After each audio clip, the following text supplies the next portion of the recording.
It's finally the end of the year, which means I get to talk about the best pieces and collections of music this year. By and large, I would say 2024 was a much stronger year for the quality of music compared to 2023, and I think it's not hard to see why when you look at the records that have come out this year. And because I haven't been making YouTube videos for all that long, the vast majority of what I'm going to talk about here today I haven't mentioned before on the channel, which means I'm excited to share all of this. As for how I want to structure this video, I want to talk about 16 records in particular that I thought were really great this year.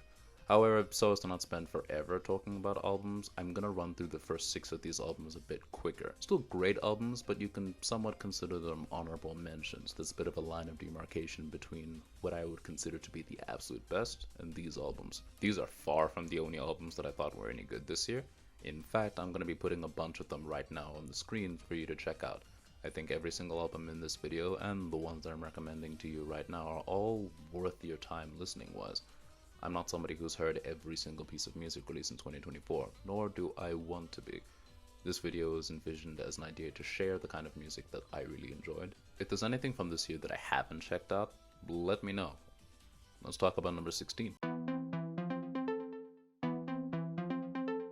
Brat by Charli XCX. Finally, a combination between the critical and commercial acclaim that she's been searching for so many years. Brat is easily her most successful commercial venture, and also a pretty damn good dance album. The style and influences across this album are not new to Charli, but they are quite surprising after the otherwise heavily pop-centric crash.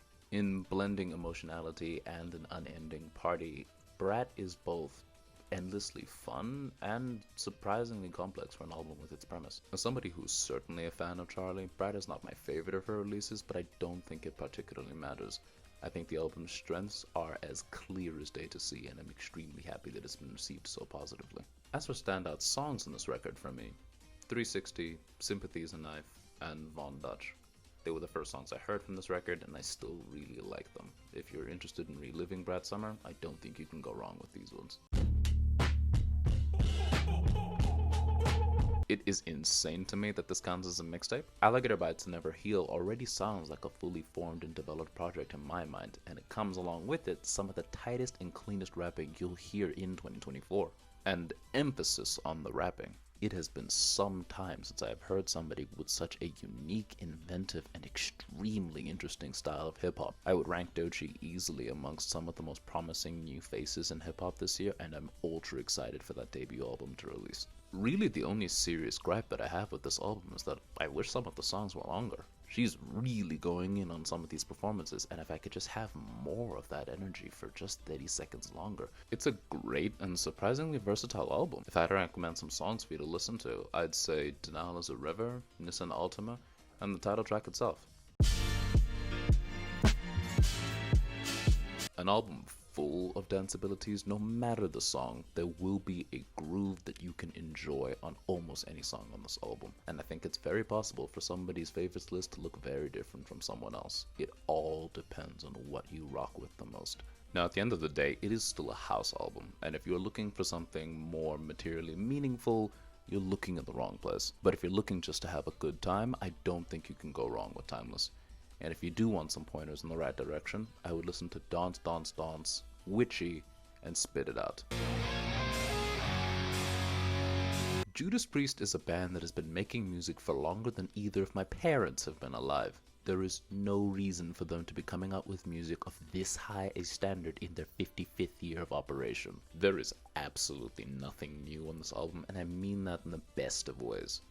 Invincible Shield is loaded to the brim with riffs, dominance, and an energy that just hasn't been possible since the turn of the century. I am completely in awe by one of metal's loudest and oldest names' ability to stay so good and so relevant for so long. If Judas Priest can keep making music like it's 1985, I will be extremely happy. For my money, the best songs on this project are also its most popular songs. Listen to Panic Attack, Crown of Horns, and Trial by Fire. What they talking about? They ain't talking about nothing. What they talking about? They ain't talking about nothing. What they talking about? They ain't talking. You know what GNX is, and I'm willing to bet you've listened to GNX too. It being on this list should not come as a surprise to absolutely anybody. GNX is maybe Kendrick's least lyrically complex album to delve into, but I don't think that comes as a particular detriment to this album, because GNX is setting out to do just one thing really: make some good West Coast hip hop. and he succeeded in making some good West Coast hip-hop. Seriously, this album is monstrously fun, and one thing I can appreciate about it, besides the SZA features, this album is almost completely loaded with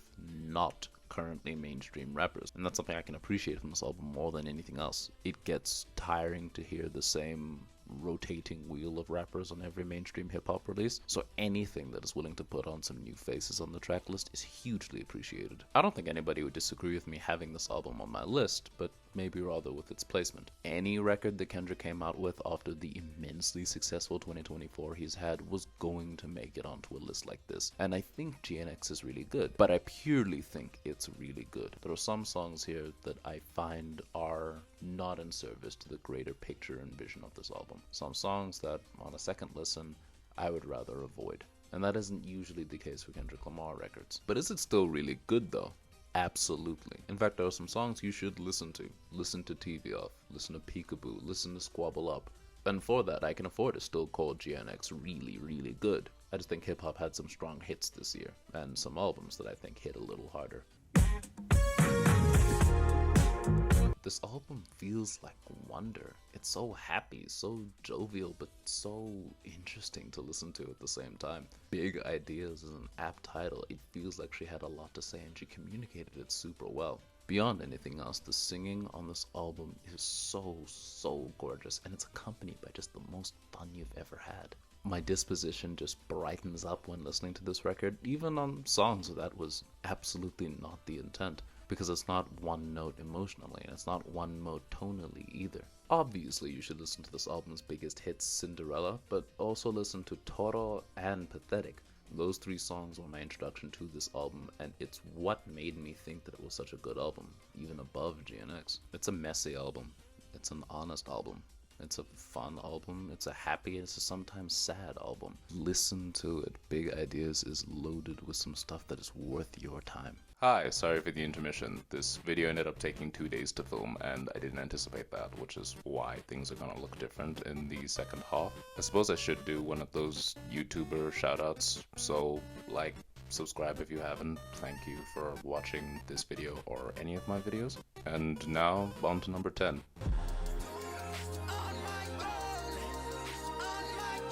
Getting into the list properly, this was easily the most difficult of any of the albums to place for me. I think if the cards had happened to fall a different way, I could easily see this being number 11 instead. But for now, at number 10, I'll have Bandostone in the New World.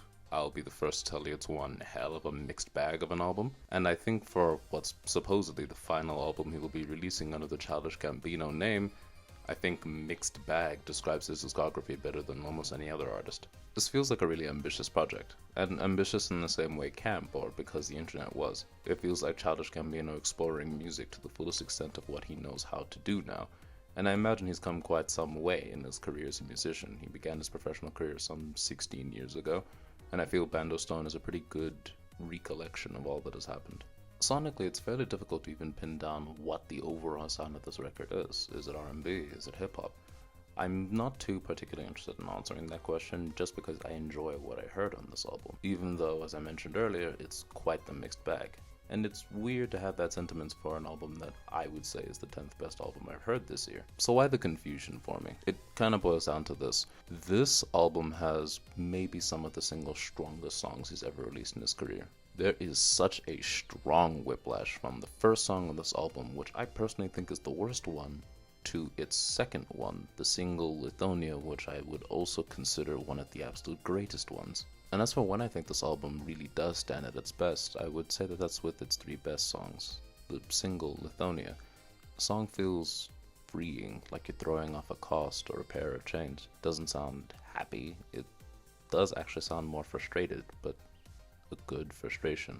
Secondly, I would say In the Night. The features from Emma and Georgia Smith just make this song come together, and it's some really interesting production too on a song that I wouldn't have immediately placed Childish Gambino on. And then far and away the most surprising feature on this record, and for me its best song, Cruising, featuring Yeet of all people.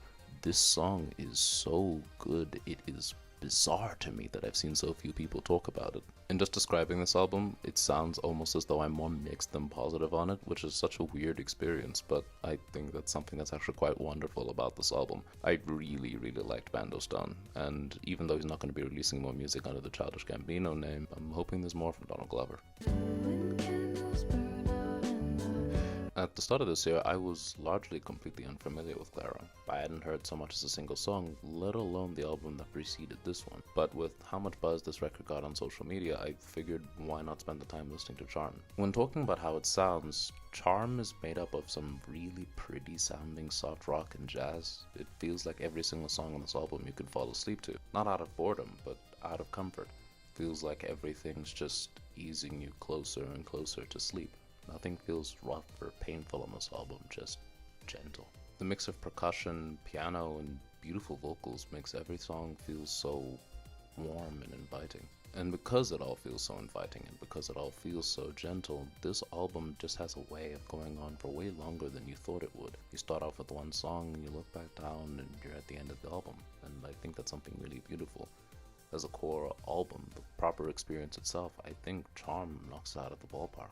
It's rare to see emotions expressed so gently. You normally expect a pretty huge outburst of feeling and emotion, but on this album it feels also gentle, and it doesn't strip it of its depth. Far from it. It's just another way of exploring how you want to tell a story. The songs Nomad, Second Nature, and especially Slow Dawn stand out as the peaks of this album for me. They're so beautiful, so lovely and delicate. This whole album feels that way, but I feel it's never stronger than on those songs. I encourage you to listen to this album. Lie down with your eyes closed and just take it all in, irrelevant of the kind of music you normally listen to. What a tender and delightful album to experience. True to its name, this album sounds like it was made during a dark time. Life can suck, life can hurt, but also the things you do to move through it. Things you do to carry on despite the darkness. More than anything, Dark Time sounds like the hip-hop equivalent to purgatory. Not quite heaven, not quite hell. Just right now, and right now feels really sucky.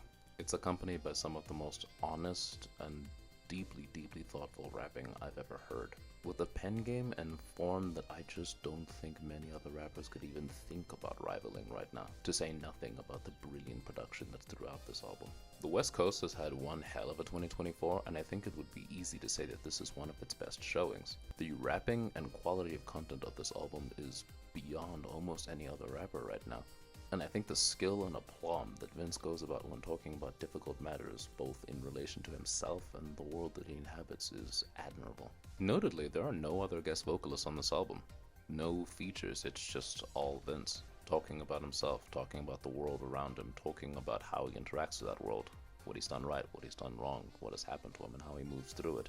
And I think with his skill in writing, with his skill as a rapper, with his skill as an artist, he weaves that tapestry so well. The place that Vince Staples has carved out for himself in the world of hip-hop with his exceptional set of skills is a unique one, and it's an impressive one. Between the incredible rapping of Black and Blue, the bouncy perfection of Doechii, and the purely inspiring sound of Lil Homies, Dark Times' 3 best songs would be better than the 3 best songs on almost any album I can think of. Dark Times just so happened to release on my birthday this year, and this was a gift and a half of an album. Beautiful shit. Nobody's doing it like Peggy right now. Absolutely no one is doing it like Peggy. After my introduction to JPEGMAFIA with his collaborative album Scaring the Hoes last year, I was very interested to see what would a studio album sound like after the release of Scaring the Hoes. And as for what we got, one thing is patently clear: no one is even close to the same stratosphere of moving in the same circles as he is right now. It's an obvious compliment, but the production and sound of this record is unlike anything else I've ever heard. And his unique cadence of rapping and unrelenting energy just make every single song on this album just a bomb after bomb after bomb. His lyrics and his rapping receive criticism all the time for being perceived as terminally online, which it is, but then I posit the question, who better to hop on production this wild and untamed as a rapper as wild and untamed as JPEGMAFIA?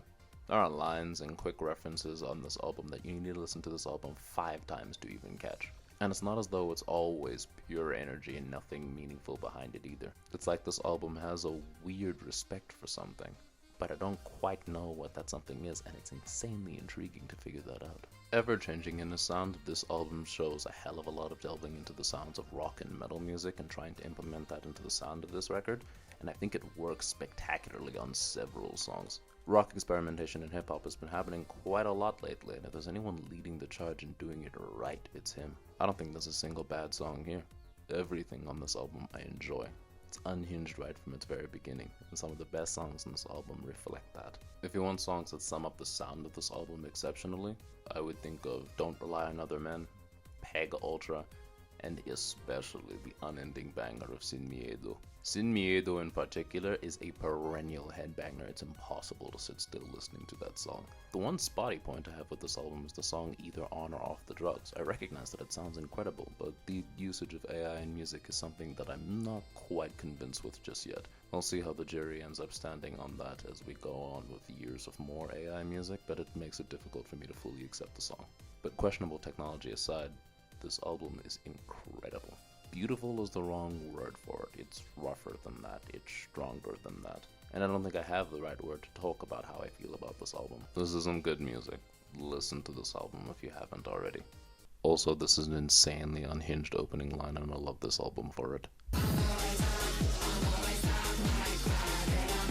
How do you describe how this album sounds? No, like really, what is there even to say? I feel like even complimenting this album is the wrong idea. It's incredible, but it doesn't sound like it wants to be complimented. I became familiar with Machine Girl when they provided the soundtrack to the game Neon White, go play that if you haven't by the way, and found that their choices in experimenting with music and industrial and electronic sounds are really, again, unlike anything I've ever heard. Their first couple of records did explore an exceptionally unique sound, but I think they found their stride and their strongest foot forward now with MG Ultra. If anything could be described as music that would set your grandmother's ears on fire, this is the one for that job. The direction that these guys are going with drum production in particular sounds illegal. It doesn't sound like you should be allowed to do this to drums, but they do, and it's incredible. And really, every single song on the album is in service to this unstoppable rampage that they decided to brand this album with, and it works. I find myself at a loss for words when talking about what's good about the album.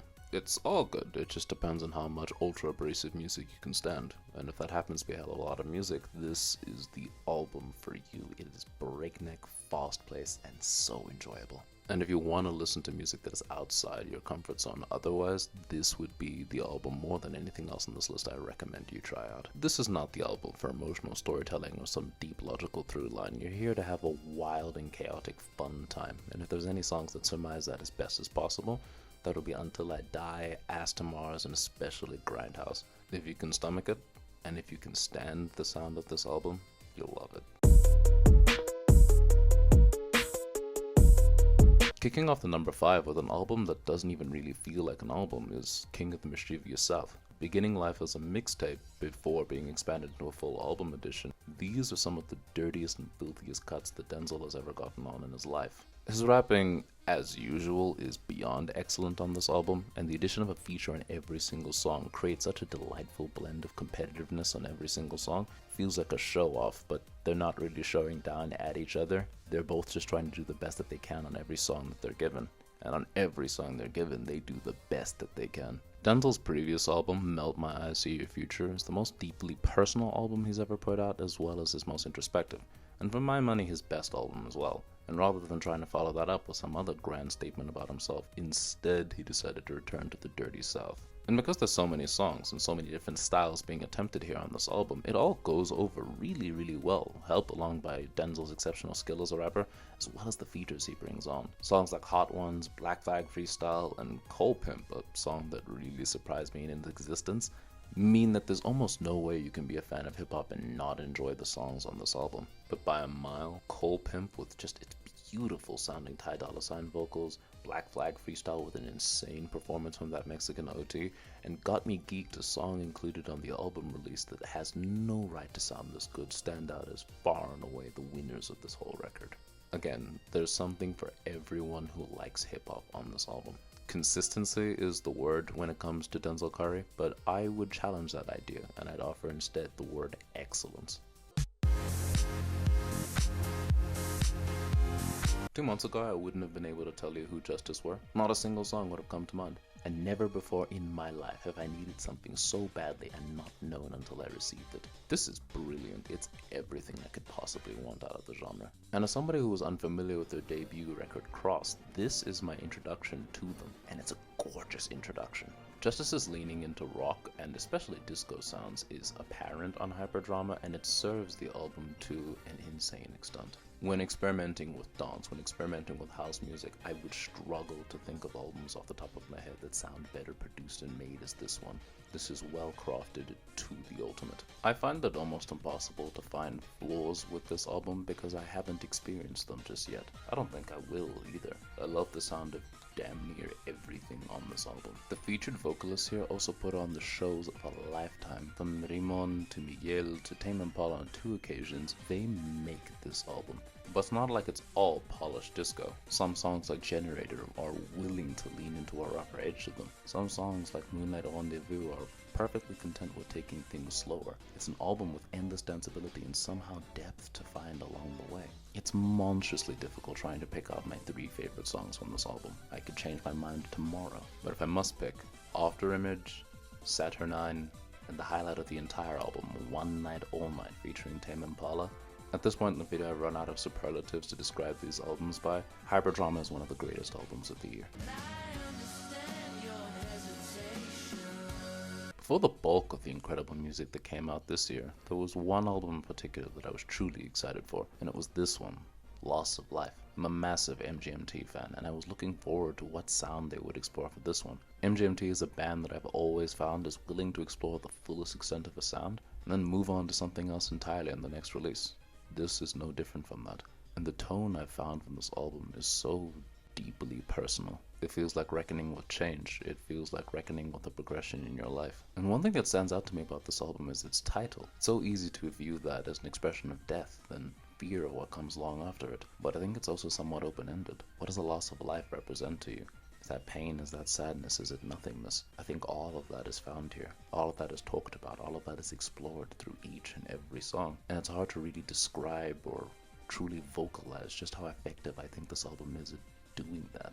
For more than half of the year, Loss of Life is my favorite release to come out of this year, and I would recommend it to you. I would recommend it to anyone who's going through some stuff in their life. And you can accompany the loss of life with fun. There's some songs that feel like that. Bubblegum Dog in particular. I don't know whether or not to wistfully smile or just start crying when listening to that song. Or the lead single Mother Nature in particular, which has a way of just eroding even the most emotionally closed off person. Truly, it's been a year listening to this album, and yet I still don't fully know that I understand how I feel about it. It's a gorgeous record. And when picking out my favorite songs, I'd go with the previously mentioned Bubblegum Dog and Mother Nature, as well as Dancing in Babylon. All of those songs evoke such core memories to me. It feels the most stripped down and bare of any of the sonic styles that MGMT have tried before, and like all of the styles they've tried, they did great. I've already made a far too long video talking about this album, and I would invite you to go watch that video if you want to get my thoughts on CHROMAKOPIA fully extrapolated upon. But I did say it was going to be in my best list. It's incredible. It's the best hip-hop album of the year. And as for my 3 favorite songs, Darling I, Saint Chroma, and Like Him. In almost any other year, that would be a completely undefeatable album, and would have been a shoe-in for #1. But it just so happened to come out in 2024, and something else came out in 2024. From the very moment I heard this album, I knew it was going to be #1 of the year. Thinking about the ways in which I could talk about Imaginal disc, I'm at a complete loss for words. This album is perfect. A fusion of the most gorgeous synth pop you've ever heard, as well as harking back to Magdalena Bay's previous roots as a prog rock band. Imaginal disc is evolution, progression, and perfection all in one album. This is the best album of the year. When formatting this entire list, I started from 2 and below because I knew without a shadow of a doubt this was the lock-in for #1. The production on this album is wonderful. The singing on this album can be downright tear-inducing when it really wants to be. It can be fun, it can be touching, it can be relaxing, it can be everything you want it to be. When being made to talk about the best songs of this album, I struggled bitterly when thinking of 3 that I could put down to paper. But I'll go with the unrelenting banger of a song, Image, the interlude of all things, Fear Sex. That's one of the most gorgeous songs I've heard the entire year. And my all-around favorite song of the year, Cry For Me. I think it would be difficult to make a better synth-pop song by anyone. Imaginal Disc is something special. If there's anything you get from this video, go listen to that album. So that's the list. It obviously goes without saying, but this is clearly just my opinion. Let me know if there's an album that I missed, something that you disagreed with in the video, something that should have made the list and didn't. And as far as 2024 goes as a year for releasing music, this was a pretty damn good one. It's fun to love music, and I want to talk about it more. Thank you for watching.